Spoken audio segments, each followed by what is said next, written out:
Kecanggihan teknologi film saat ini membuat kita kagum dengan betapa halusnya efek visual yang mereka buat melalui green screen atau CGI, sehingga kita sulit menebak apakah itu asli atau hanya efek komputer. Tapi adegan-adegan yang akan kita bahas kali ini benar-benar dilakukan tanpa CGI. Adegan pembajakan pesawat di film The Dark Knight Rises ini misalnya, dilakukan tanpa CGI atau green screen. Mereka benar-benar menjatuhkan pesawat beneran loh. Lalu kereta di tengah kota di film Inception ini juga beneran, bukan CGI. Dan mereka benar-benar meledakkan rumah sakit ini di film The Dark Knight.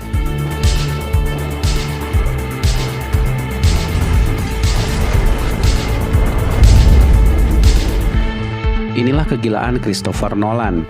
Sutradara yang dikenal sangat idealis, tidak pernah ragu untuk mengeluarkan budget berapapun demi kesempurnaan adegan dari film yang dibuatnya. Nggak heran, film-film buatannya selalu keren dan out of the box.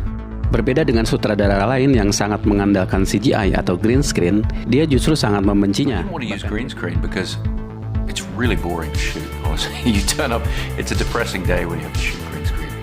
Nah, kita akan bahas beberapa adegan gila dari film-filmnya yang dilakukan tanpa CGI.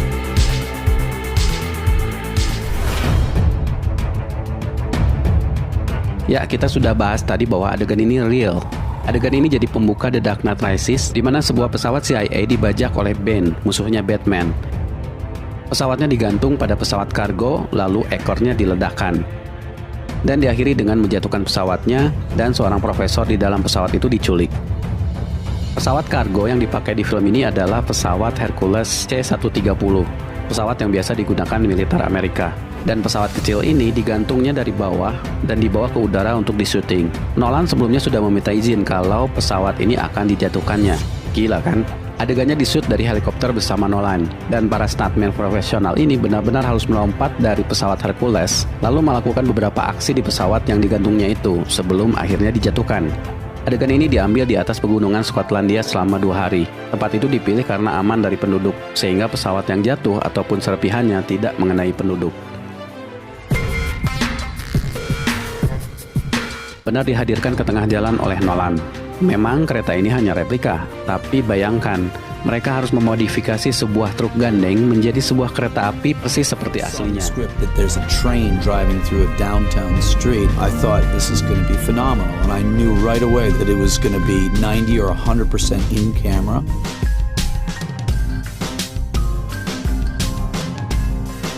Karena lorong hotel ini benar-benar mereka ciptakan di dalam sebuah kerangka raksasa yang melingkar, lalu diputar dengan motor. Mereka menghabiskan waktu berbulan-bulan untuk membuatnya. Dan ketika para aktornya harus beraksi di dalamnya, mereka harus membiasakan diri dengan sensasi perut mual dan kepala pusing. Ya wajar karena mereka harus diputar-putar.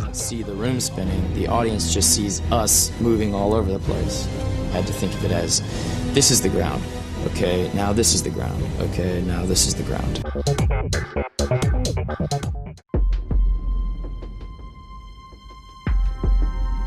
Ngomongin film tentang luar angkasa, film Nolan yang satu ini mungkin yang paling mendekati fakta ilmiah. Karena melibatkan teori gravitasinya Einstein, teori tentang lubang cacing, dan black hole.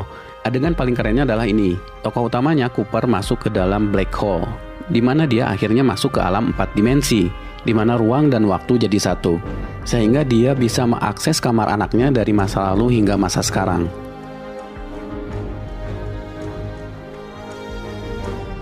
Ternyata ruang 4 dimensi yang digambarkan di film ini bukan green screen, tapi Nolan dan timnya benar-benar membuat set ini berbulan-bulan. Garis-garis cahaya dari jejak lemari buku ini beneran loh. Dibantu dengan proyektor, garis-garis ini tampak menyala-nyala.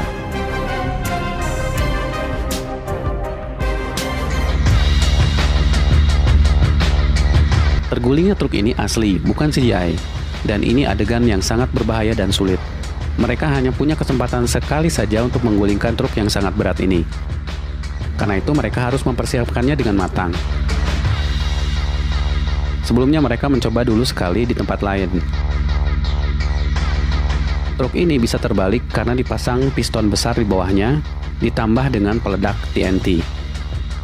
Yang menjadikan adegan ini berbahaya bukan hanya bisa mencelakakan orang yang mengendarainya, ya tentunya ada rangka pelindung untuk melindungi supirnya. Tapi yang juga berbahaya karena di bawah jalan ini ada gorong-gorong dan ruang bawah tanah tempat bank menyimpan uang. Karena itu mereka harus menggulingkan truk ini di titik yang tepat.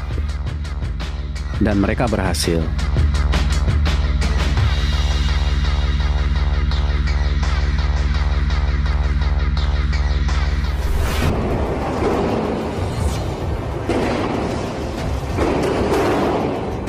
Tapi gedung ini memang sudah tidak dipakai. Produser film ini membelinya khusus untuk adegan ini hanya untuk diledakkan.